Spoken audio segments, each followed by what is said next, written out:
and welcome to this panel where we're talking about value creation.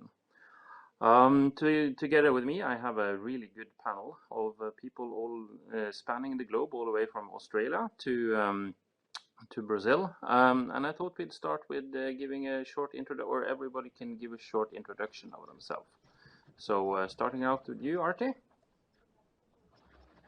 Thanks, Harald. Hi, my name is Aarthi, Strategy Advisor for Digitalization in Shell. Been with Shell for about 15 years. I come from chemical engineering background. Pleasure to meet you all here. Thanks, Harald. Yeah, and Caio. Hello, Harald. Thank you. I'm Caio Sene. I'm Vice President, Director of Technology at Shape. My background is in data scientist. I'm a former data scientist at McKinsey, now at Shape, leading the development and engineering teams. So I've had the opportunity to visit multiple plants and do digital transformation. So it's a pleasure to be here talking to you guys. Yes, over to you, Juan.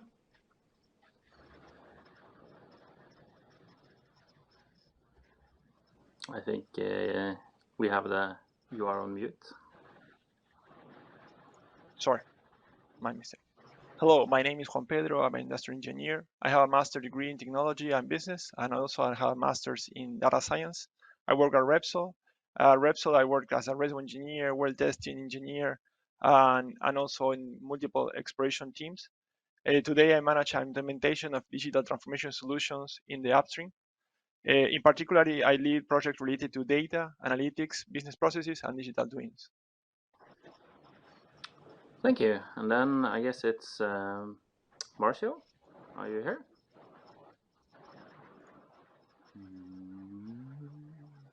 Seems like maybe we lost him. Okay, we'll do Rob then, and then we'll see who pops up in the meantime. Thanks, Harald. Yeah, my name is Rob Kennedy, coming to you today from Perth, Australia. I work with Wood, where I'm the global head of digital twin for the full asset lifecycle. My background is as a mechanical engineer, and I've worked about 15 years in the energy industry, predominantly in the upstream side, and have done everything from early stage studies through project delivery into operations and maintenance before getting into the digital space about 4 or 5 years ago. And today I'm part of the team within Wood that's developed our digital twin methodology that's designed to unlock the power of assets data, whether it's being designed, built, or operated. And we apply that across clients in oil and gas, chemicals, but increasingly now into decarbonization and into new energies as well. Thank you, Rob. And while Rob was talking, the producers informed me that Marcio won't be joining us. So I guess this is the whole panel then. I can say a few words about myself as well. So my name is Harald. I work for Equinor out of Norway. I was there for the beginning of the digital twin effort in Equinor when we were starting to build our own digital twin, which is called Echo. And I'm really looking forward to talking with the panel today and discussing how can you create maximum value from your digital twins. And one of the first topics that we have going is this topic of enabling innovation, because a lot of the talk we hear about digital twin is that it enables new ways of working and being innovative. And Aarthi, in your experience, how can a digital twin be an enabler for innovation? Thanks, Harald. I hope I'm audible. Digital twins allow us to replicate and simulate conditions and physical assets through digital replicas.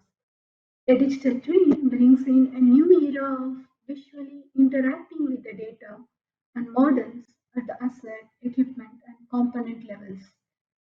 And this drives efficiency by enabling remote operations, automation, and significantly improved collaboration. The data and models are coupled with interactive, contextualized visualizations which make it possible to simulate operations to help optimize what we call as maintenance, inspections, and proactive intervention. In Shell, we are deploying digital twins across our assets. In addition to improving operational excellence, technologies such as these enable people to work remotely without having to go on site. Yeah, and digital technologies are maturing very quickly. The next wave of technology has the potential to be even more disruptive than what we have seen so far. Example, the development of augmented virtual technology, virtual reality technologies, artificial intelligence, machine learning, deep learning, blockchain, IoT, edge computing are all allowing us to visually represent these data sets, model them in the context of physical reality into useful metrics. Digital twin, if used as a backbone behind these technologies, can provide significant benefits on emission reduction and improve safety and availability of the assets. Over to you, Harald. Thank you, Aarthi. I have so many questions, but before we dive into the questions, I thought I'd hand it over to Caio, because one of the things that is also talked a lot about in digital twin works is this the role of the digital twin in asset performance management, and you can use it to improve performance just both at the operative and the strategic level. And I believe we have some stories to tell. Caio, over to you. Yeah, that's true, Harald. In at Shape, and I'm not sure if everybody's familiar with Shape, but we serve technology products to heavy asset industry, which also include digital twin related products, right? And it's interesting because when you look at making decisions, right, and aligning decision making, it's really important that you anchor your decisions into something that it's more like a source of truth, right? And what you need to do is basically you need to anchor in data, right? And I had a chance to visit many facilities over the past 10 years, and it's amazing the amount of data that is generated on a daily basis, right? We're talking about hundreds or terabytes every minute. And to be honest, most companies, they do not use the data to its full potential, right? And data is only storage there, halfly used, and to really get the value out of it, you must use it and use it well, right? And that's when digital twins or digital solutions overall, they come in place, right? To get the data, process it, use, like Aarthi talked, so use artificial intelligence, machine learning, even simpler analysis, but use the information that you're capturing to ensure that you're making the right trade-offs in both production, long-term asset integrity. So it's really important to have the full alignment, is that you have something that it's unquestionable, right? So you can say like, look, I have the rationale behind here. This is why I think we should do this or not. And tools like digital twin or digital solutions overall, I truly believe that they're the future of the industry, because they provide you the visualization and the insights to make better decisions and to have better results, right? Thank you. Thank you. And this use of digital twins in asset performance management, that also brings up the question, because when I was starting with our digital twin in Equinor, it was a project digital twin. But what you are talking about, Caio, is more of a performance digital twin. And that brings us over to a new topic, because when we talk about project twins or performance twins, I believe, in my opinion, there is a case for both. But maybe Rob, do you have something you want to offer on this? Yeah, so in short, I agree. I mean, there is absolutely a case for both. I think it's often, if you're thinking about digital twins in the context of a capital project, it's very easy, particularly amongst those who are maybe less familiar with digital twins, to get, the project twin, and then what I've more broadly termed the asset twin, to kind of get those sometimes intertwined. the project twin is really all around cost, schedule, risk, and, importantly, given the title of this session, integrating that through the supply chain. So as the asset owner operator, you've got that real holistic picture of project performance, I guess. When we talk about the asset twin, I think performance twin is an element of the asset twin, but there are other elements as well which are equally important. And we think at Wood, we think of the three P's. So there's the physical twin, which is all the static data about the asset, the performance twin, which is really how the asset is operating or performing versus as designed. And then the process twin, which actually simulates future conditions or future states around the actual process itself. So that's kind of the difference between the asset twin and the project twin in our eyes. Really, the asset twin has a much more operate and maintain phase emphasis on it, I would say. But the real value, so I don't think it's a case of either or. I think the real value is when you do both. And in that context, it all goes back to the earliest stages of the inception of an asset to really look at the digital strategy for that asset. And in putting together that digital strategy, we need to have that full asset lifecycle view. So that really means that we really need to consider what's the functionality, what are the use cases that we're going to want to target in the operate and maintain phase, and then reflect those requirements back into the project phase. And by doing that, it enables us to build the digital twin of the physical asset in parallel with the physical asset itself over the context of a project.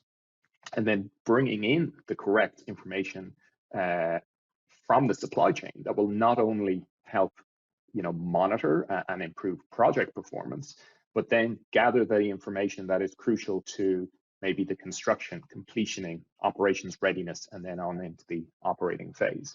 And really, with that full life cycle view, try to eliminate this requirement for people to have to continuously go back into the documents that, unfortunately, we're still in a very document-centric world, and extract different sets and different amounts of information that is maybe more suited to operations readiness, operate and maintain itself.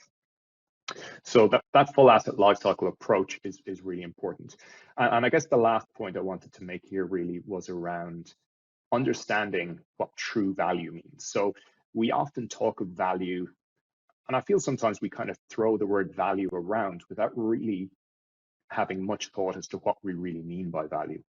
And it's really interesting to understand through that full life cycle lens how different use cases and different information can drive different value outcomes for asset owners and operators. And we're often focused on very tangible things like efficiency during construction or predictive maintenance during operate and maintain. But I heard a really good case study recently of an asset operator getting finance to help fund an asset. And the most valuable use case that they came up with was actually maintaining transparency of risk, cost, and schedule performance through the project, enabling the project financiers to offer them the finance they require for the project at a lower interest rate by maintaining that transparency. So that's a very non-intuitive value case, particularly for an engineer such as myself, but it goes back to that fundamental of what is true value for this asset and what really drives the big outcomes, and everything else should really fall in behind that. Thank you. That is, I have so many questions for you as well, but one of the key topics of getting value out of your digital twins, of course, and like you were talking about, is this availability of data and making sure that you have enough information. And that, of course, means that you have to have a really strong analytics and data modeling and data modeling team in place. This is not just about the real-time data, but also about all of the other supporting data. But focusing for a moment on the real-time data. Maybe Juan, do you have something to offer on the significance of real-time data to ensure effective data modeling? Yeah, thank you, Harald. Yes, first of all, I would like to center my talk on three key statements. First of all, good data it's needed for a good model, and variety breaks silos, and analytics is not the new physics. So I think that this is the main topics that we need to address in order to understand why we're using data and the different frequencies of data, not real-time or batch processing data.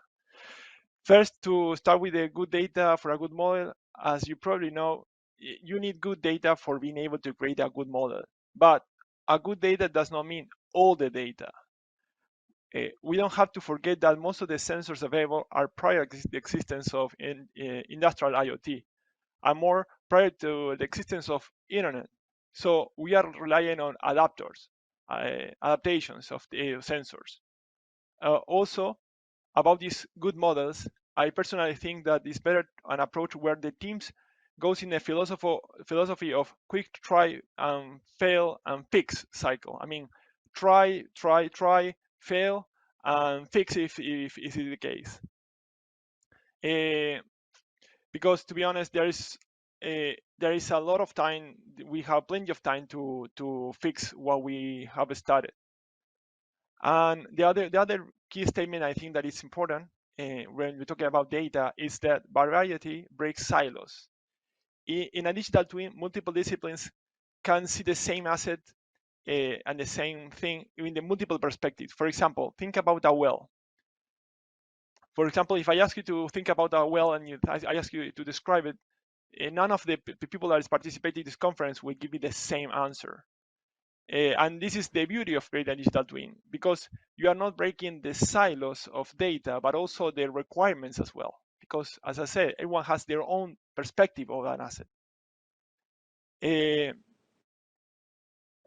Because when you're creating a digital twin, in order to create a proper digital twin, you don't need to think about the owners of the data. You think about the problems that you're trying to solve. So as someone told me time ago, don't get in love with the technology, get in love with the problem. So again, these silos are being break by creating this digital twin. And last, and very important, I think it's very, very important, and that is one of the key elements that is sometimes stopping companies for creating digital twins, is when they think about the physics. Analytics is not the new physics. We have been testing our fundamentals for more than, let's say, 100 years, and we know what it works and what it does not work.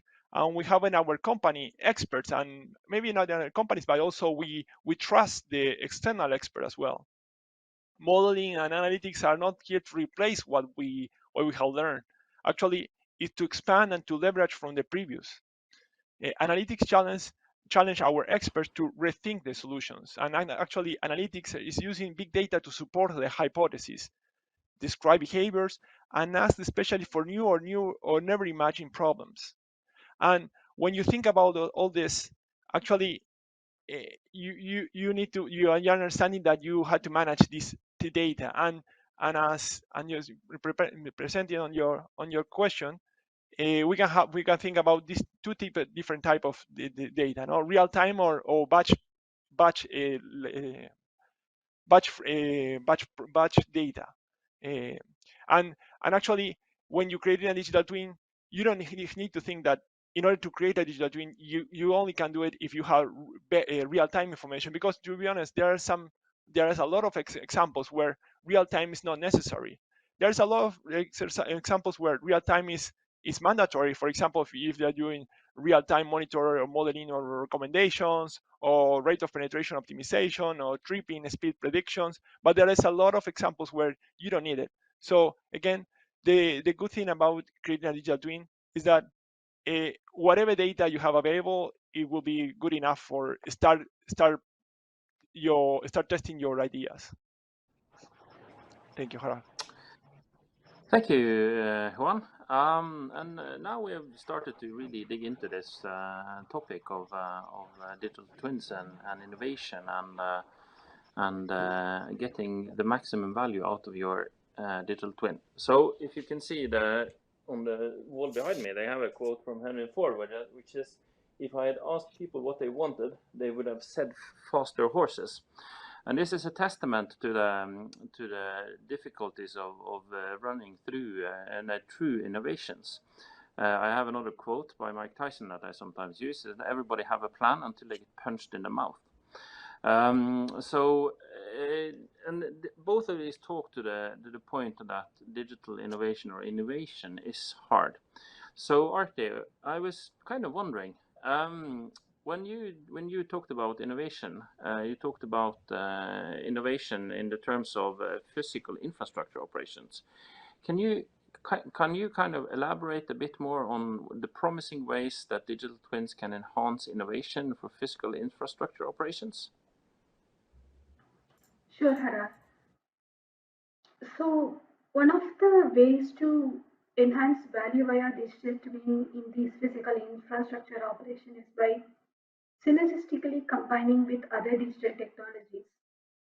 And if digital twin can act as the backbone, it can drive the optimization of margin and reduction of emission by covering end to end, starting from production to trading and supply. Kindly allow me to elaborate a bit more. We have certain tools.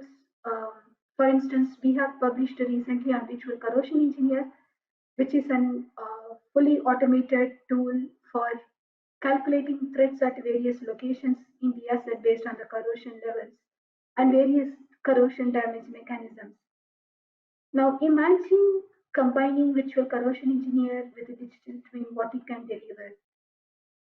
While Virtual Corrosion Engineering, in short, VC, is capable of finding where the threats are, by combining and integrating VCE with the digital twin, we can achieve many number of locations. Even in a small asset or a medium level of complex physical asset, there are about 0.1 million numbers of locations. And imagine the value of not going and monitoring in a in an instrumental manner, rather applying digitalization methods like VCE and digital twin combined together to calculate the threats or the effect of various corrosion damage mechanisms in these zero point 0.1 millions of locations and identifying what are the different levels of risk in these locations and then making a risk ranking based on a risk assessment matrix and then prioritizing the maintenance is going to add a lot of value, and it's also going to convert unknown knowns into known knowns because you don't know only the different mechanisms. Now you also know how to use that knowledge to prevent an upcoming event in future. The second example is real-time process optimization. While this has direct relevance for both margin and reduced carbon emissions, it's not an easy approach to expand it to all the locations of assets. And even if we do that, we don't have measurement of process field variables like pressure, temperature, and velocity at all the locations.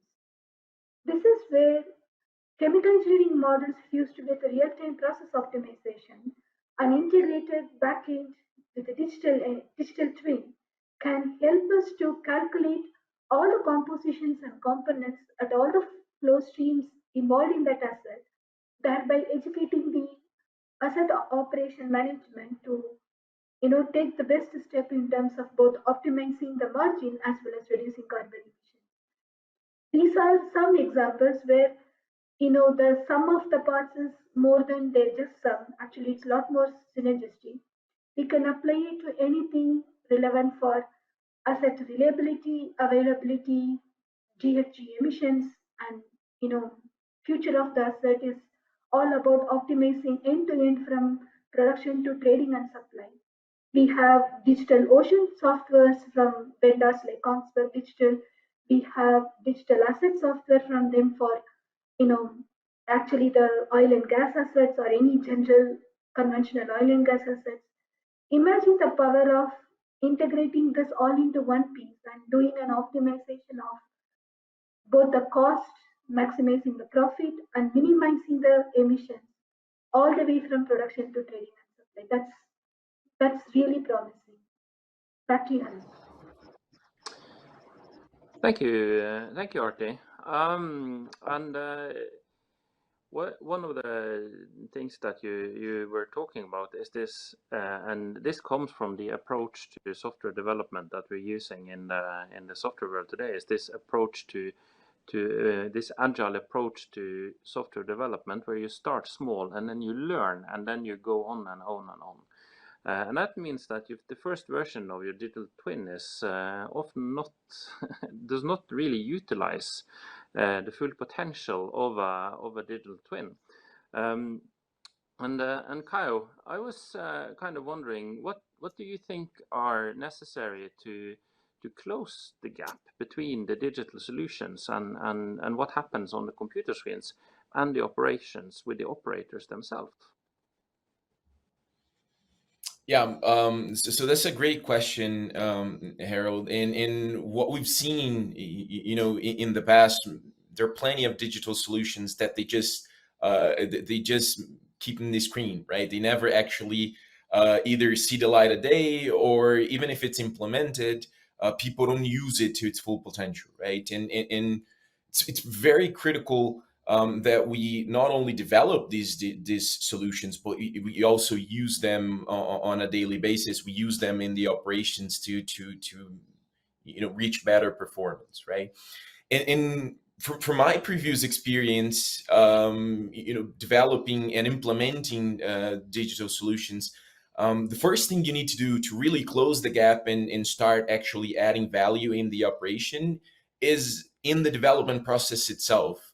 So the operators and the people who are going to use the tool, they must participate in the development process, even if it's not the entire development process, at least parts of it. Because whenever someone, especially when we're talking about people that are on the day-to-day operation, when they see something's being built, they tend to believe in it more. They tend to see the value more easily, and therefore use it, with less friction.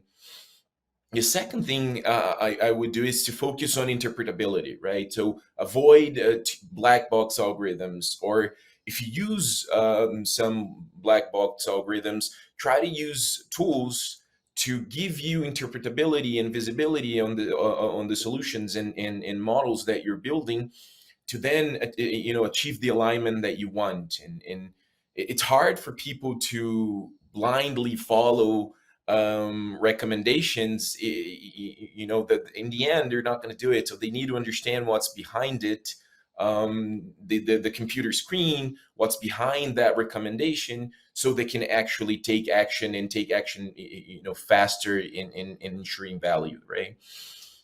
And then the final thing I would say is during the implementation phase itself.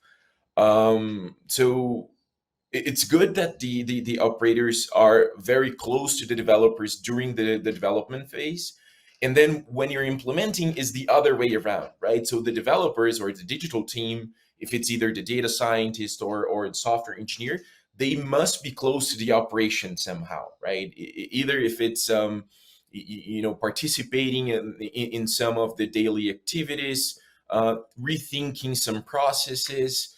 So we at Shape, we think that this change management part is crucial for digital transformation, and to ensure that you take the most value out of the digital solutions. So it's really important that during the first implementation phase, or even especially in the beginning of the software's lifetime, it's important to be close to the user, listening their feedback, their pain points, improving the solution, and making sure that it's not like you go into a room for 3 months, develop something, and then you get out of the room and you deliver that to the operator and say, go use it, right? That's not going to work. People have done that before multiple times, and it doesn't work. So they must be part of the development process. They must have visibility on how the system works. And during the implementation, the teams, both digital team and the operation team, should work very close together. Yeah, thank you. That last point that you were talking about, that is bringing the developers to the operators during the implementation phase. That is an experience that I share from Equinor as well. And we actually put all the developers on helicopters and flew them out to the North Sea to put them close to the operators. And the amount of learning that came out of that experience, where we really had to change the way that the operators are using their software, their digital fieldworker software, that I think that was one of the key success factors of why we got the digital twin to actually work. I see in the comments field from the audience that there are questions popping up. We will get around to doing the audience questions as we get a bit further along. We have plenty of time to do audience question, but there was a question for Rob, which I think I will combine. There are a couple of things that comes to mind. And Russell is asking for existing assets. What is your approach to creating digital twins compared to new projects, where the full asset lifecycle is already at the operate and maintain phase, and historical data, including accurate models, might be a challenge.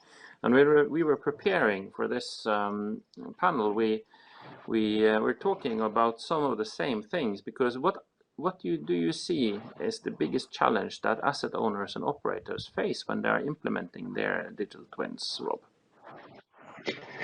Yeah, so it's a really good question, and I think Caio kind of touched on some aspects of this. You know, it's all about the sort of adoption of the tool. It's about, you know, making sure the developers are participating. I'm sorry, that the users are participating in the development process, that the developers are building empathy with the end users.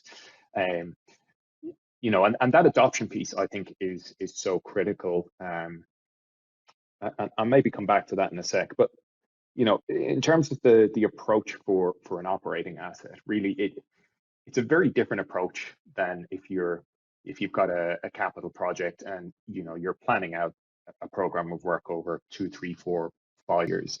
In an already operating asset, there's a lot of additional pressures, right? So even some of the points that Harald and Caio mentioned already. So about getting the time and the engagement from, you know, the end users, who are all extremely busy, have got very important jobs maintaining safe and reliable operations. So to free up their time and give it the level of commitment that it requires that real top to bottom level buy-in in the organization.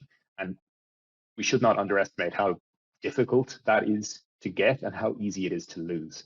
So we often find that getting, you know, a broad cross section of the operating team, from, you know, management right down to, you know, guys conducting maintenance offshore, getting them all in a room and getting them all to articulate the big challenges that they face and the big opportunities that they face is really, really important. And it brings a level of shared understanding right through the levels of the organization, and also shared commitment to solve some of the challenges.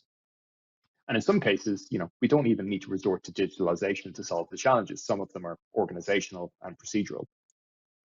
But in terms of, you know, transforming that existing asset, I think one of the huge, I guess, barriers to entry is digitizing the existing information around the facility. And we may have, you know, a lot of the real-time data already coming back through our control system, but, you know, as was the example given in the question, how do you get over the fact you may not have an up-to-date asset model, a 3D model?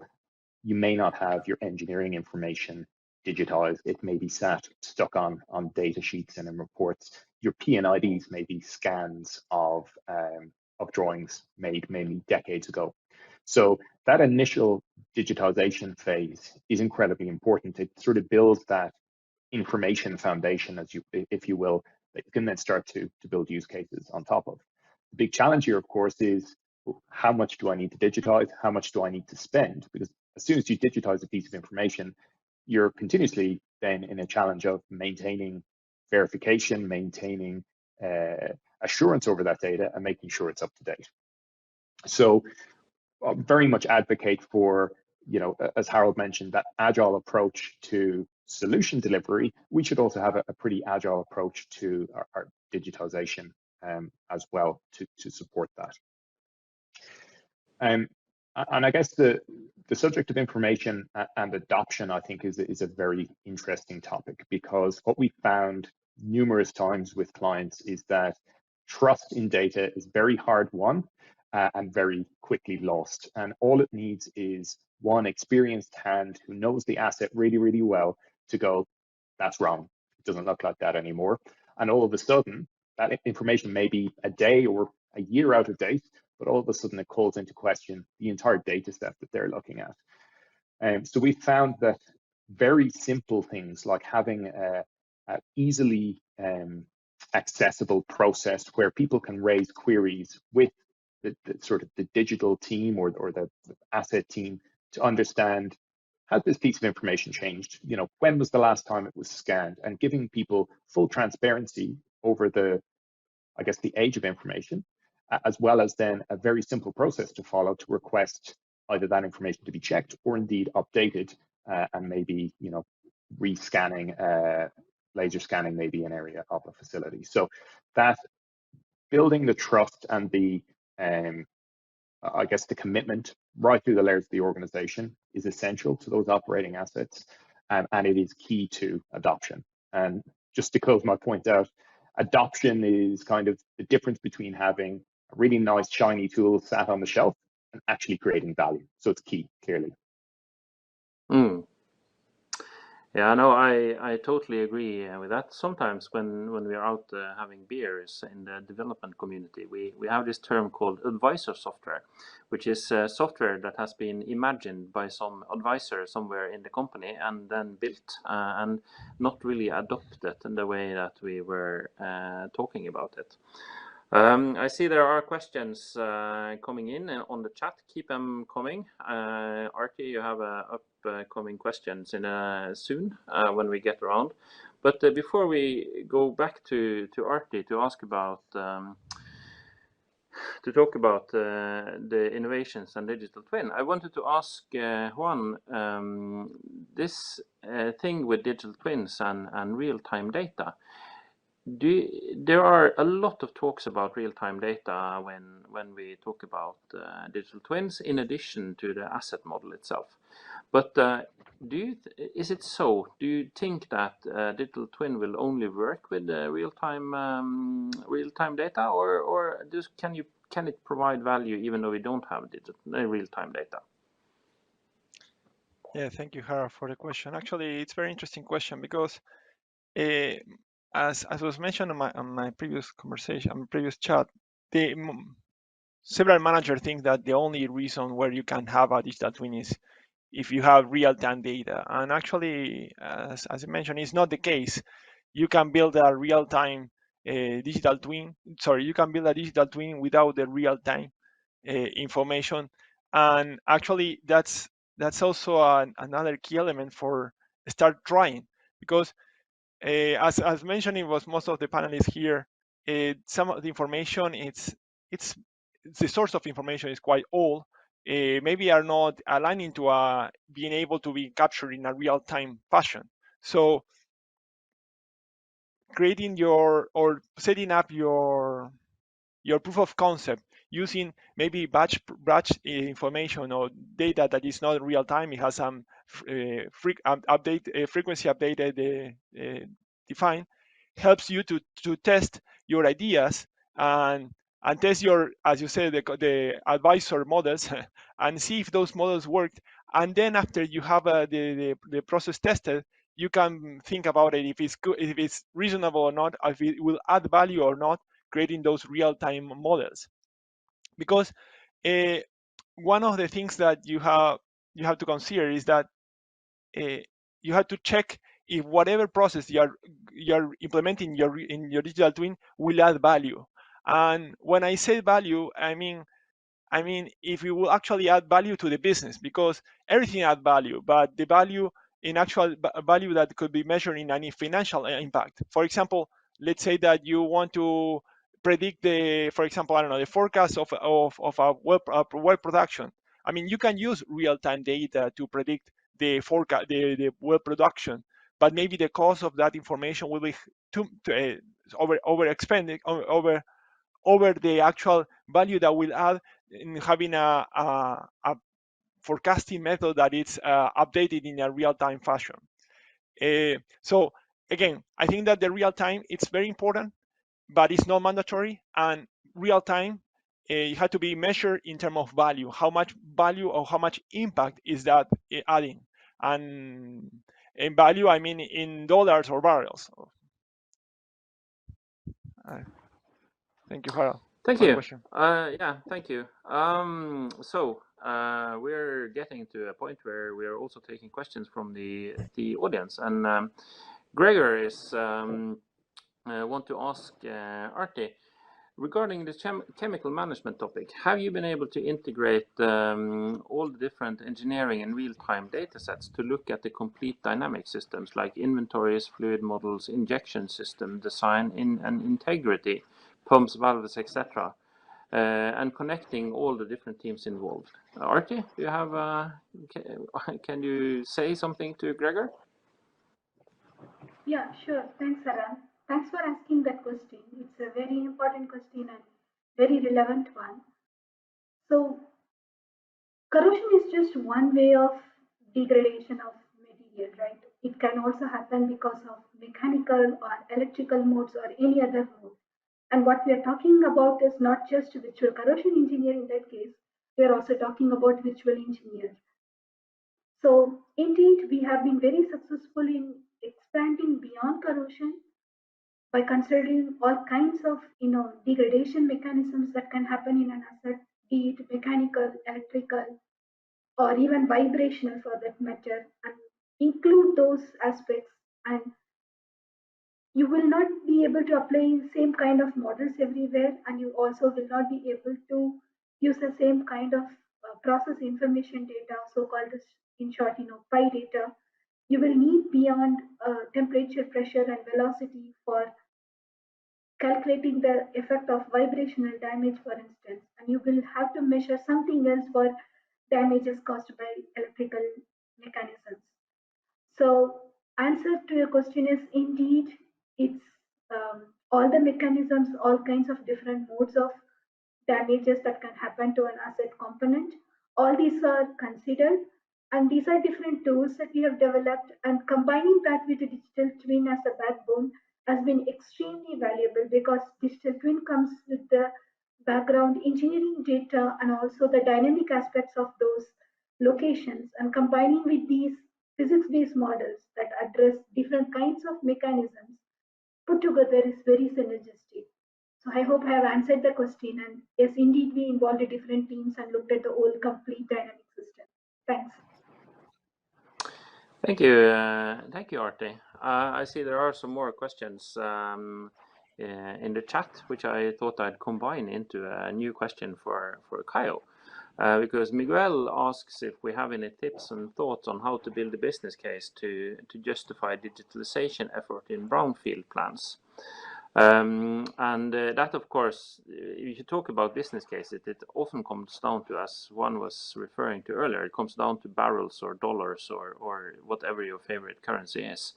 But one of the maybe not so apparent financial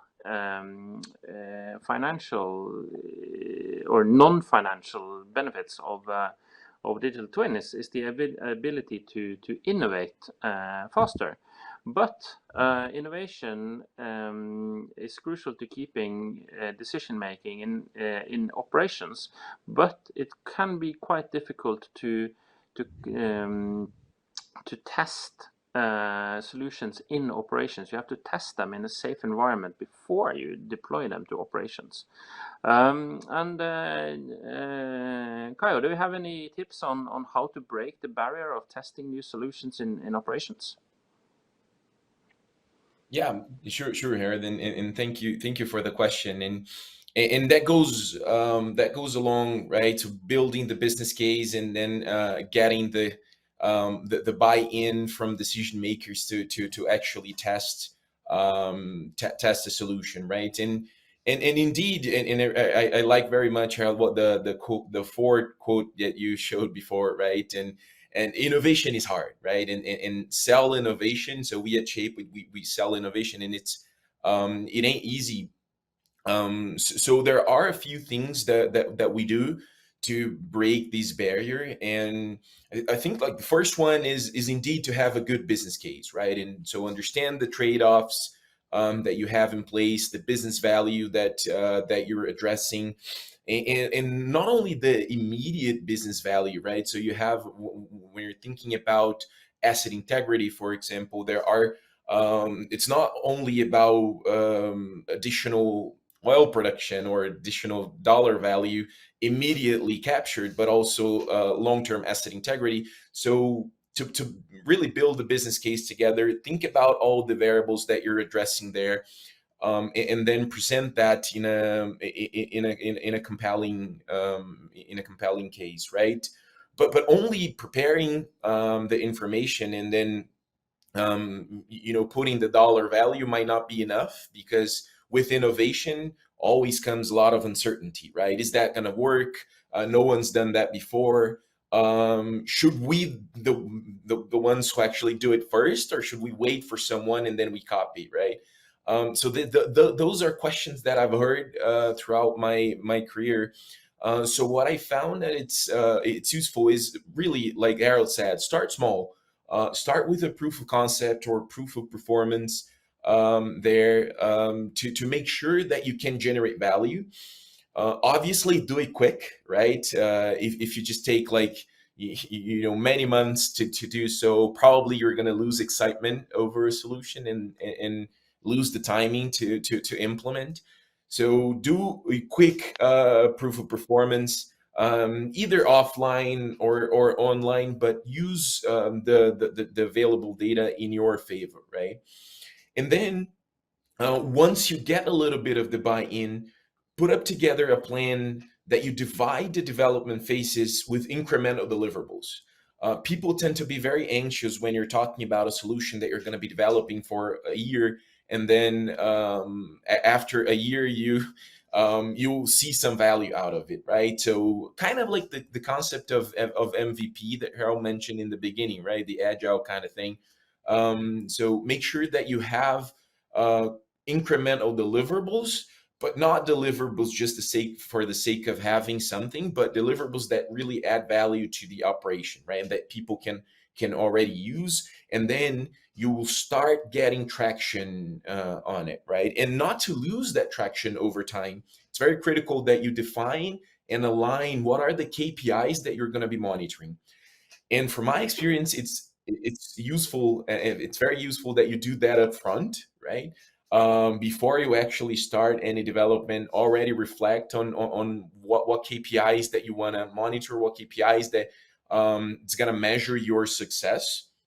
Because after the fact, sometimes like you get into conversations that are a little bit trickier, right? Why that? Why this? And maybe that's those conversations that you don't want to have down the road, because if something is a little bit off, and that might be after you already spend money and time on it. So have the conversations up front, define how you're going to monitor your progress, how you're going to communicate them, and do it frequently with the decision makers and with people who are actually the stakeholders of the project, right? Make sure that they're aware of not only the results, but the challenges and what you're doing to overcome them.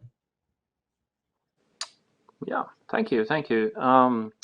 And I want to kind of continue to explore this topic that Miguel raised around building business case to justify the digitalization effort in brownfield plants, because we have to admit that even though building new stuff is very exciting, we still have a big legacy of older installations that we have to also digitalize.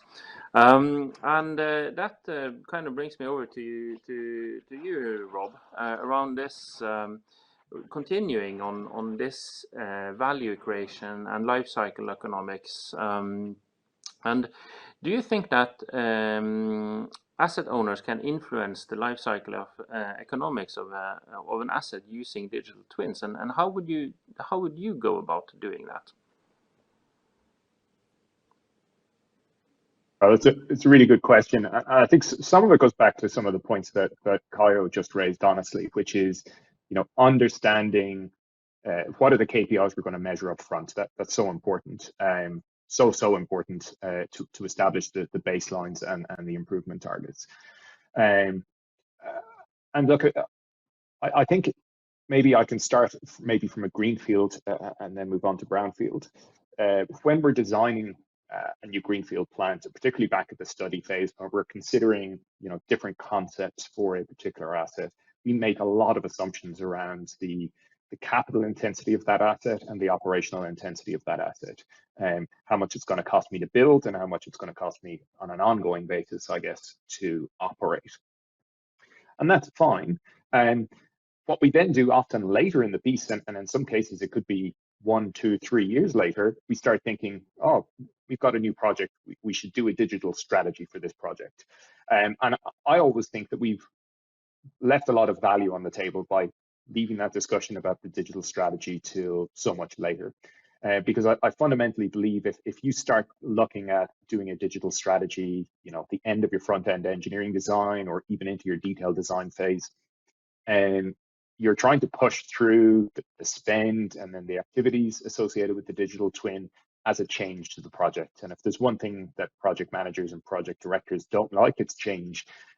So often we're, pushing against a closed door in a lot of cases, and it's usually only because the operating team are starting to make noise that we need X, Y, and Z to operate our plant effectively, that we actually start to get some of these digital initiatives over the line.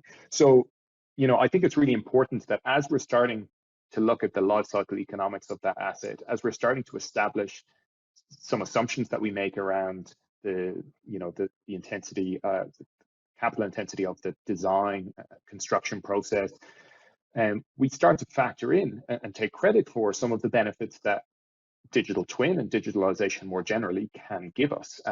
And then we also work in the cost associated with doing that digitalization into the project economics from the get-go. And I think that's fundamentally important, that asset owners are able to get the life cycle in that way and make informed decisions around investment. And then when they actually realize that return and what activities they need to do to actually enable that return.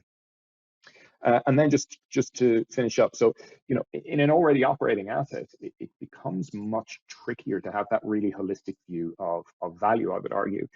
And oftentimes, and Caio touched on this really well before, it's all about picking one high impact area, something that keeps the asset manager awake at night, something that causes the team on site or offshore untold headaches. If you can solve that for the asset, that one use case, you can generate a whole heap of value.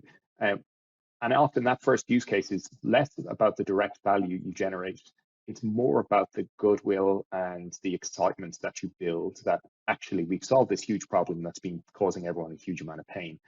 And that, I often find, is the tipping point between a lot of digital skepticism to actually enthusiastic support for a digitalization initiative and a digital twin implementation. So I think, to wrap up, I think it kind of looks different for greenfield and brownfield, but fundamentally it comes back to understanding what that value is, understanding the baseline, and then the improvements that we can bring.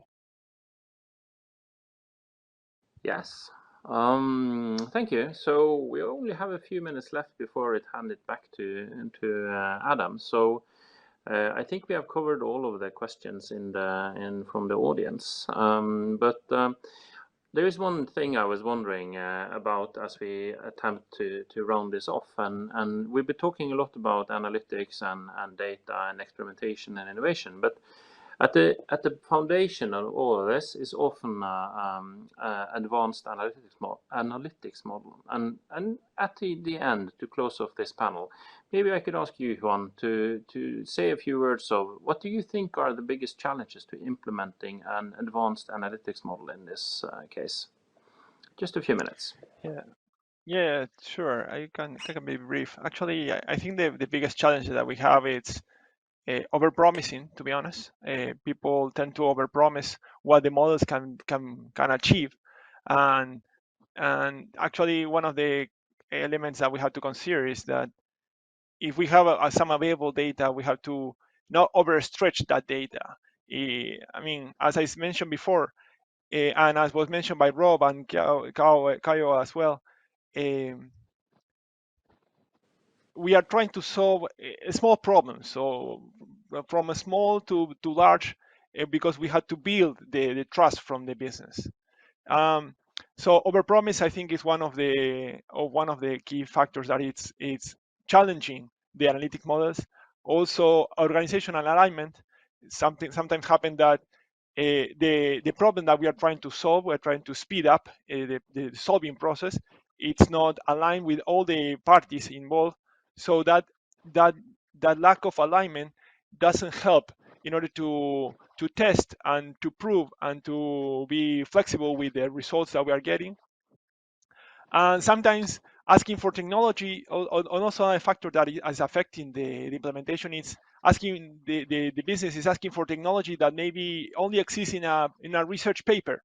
And I think that it's very important. It's very important that we understand that we are trying to solve business problems, and business problems that can be solved today. For sure, it's interesting to solve something that is in the avant-garde, but for ensuring the adoption, ensuring the value, and that value that we have been covering, we have been discussing, it's tangible. We have to address things that are easy, or those hanging fruits. No, try to achieve those hanging fruits. Yeah.